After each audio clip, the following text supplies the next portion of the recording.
Voilà, mesdames, messieurs, pour cet après-midi, nous avons comme invité le PDG des Thioris.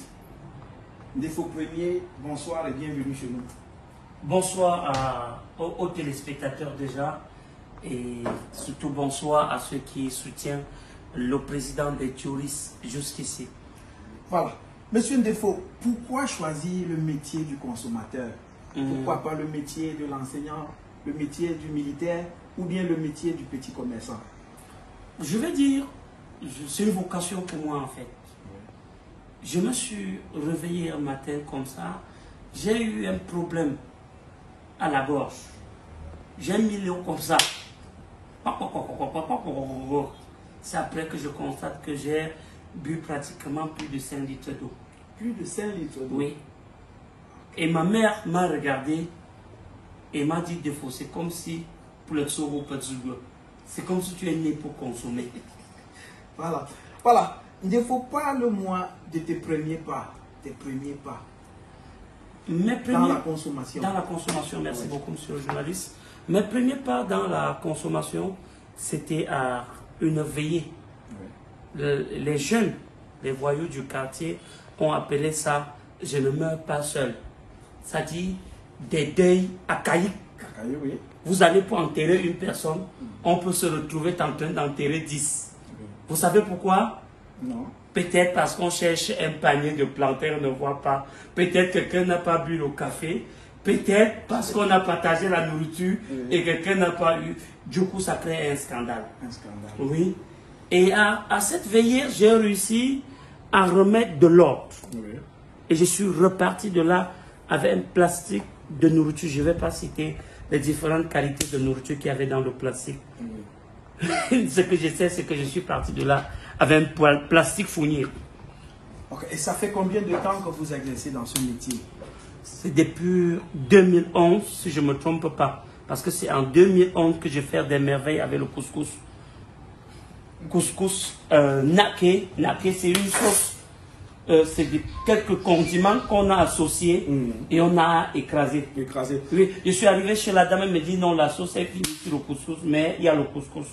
J'ai pris pratiquement 12 boules. 12 boules de couscous. 12 boules de couscous. Même l'enfant, même la fille de la maman a commencé à crier. Et c'est le type qui veut tuer les gens ici au village. Voilà. J'ai dit non, il ne s'agit pas. De 2011 jusqu'à nos jours, quelles sont les difficultés que vous rencontrez sur le terrain? Vous avez quelles difficultés sur le terrain? Vous savez, la consommation est un métier comme tous les autres.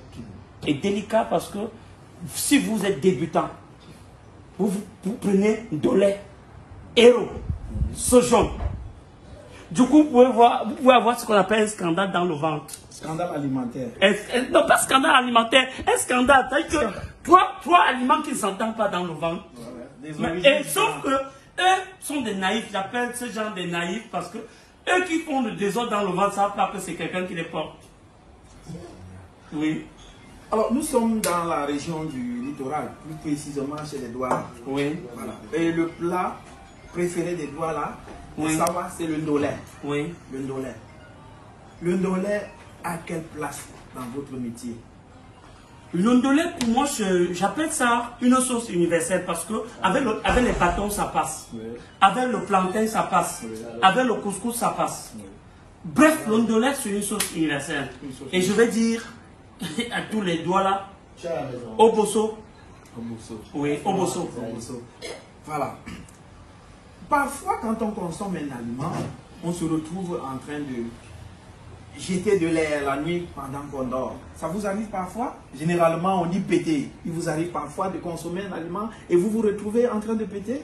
Quand on est calibre, hors calibre, doit forcément libérer de l'air.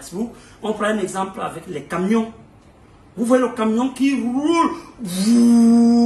Après, vous entendez le trou que le consommateur fait la nuit. Ça donne la place à plus de 12 boules, plus de 14 boules de couscous. Parce que c'est l'air. Parce que si vous ne libérez pas l'air, vous avez un ventre ballonné plus que le ballon. Plus que le ballon. Oui. Voilà. Sans publicité, quel est le rôle du bicarbonate dans l'organisme du consommateur? On va toujours prendre le bicarbonate chaque fois qu'on consomme un aliment. Le bicarbonate, c'est comme on appelle ça quoi? quelque chose qui libère. Oui. C'est comme un dégageant en fait. C'est en poudre, mais c'est dangereux. Vous avez pris le tarot, vous avez pris le héros, vous avez pris le sangha. Hein? Et que ça menace de vous déranger. Prenez-moi 6 seaux de bicarbonate. 6 seaux de bicarbonate. À l'instant T, vous allez vider tout ça. Si vous ne videz pas, vous ne dormez pas.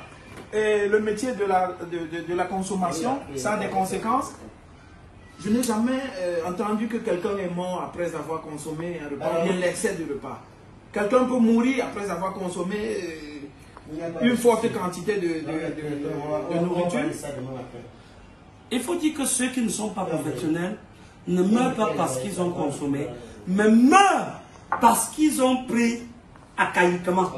Imaginez, il y a 12 personnes, il y a 12 boules de couscous. Vous emballez facilement 6. On peut vous tuer sur place.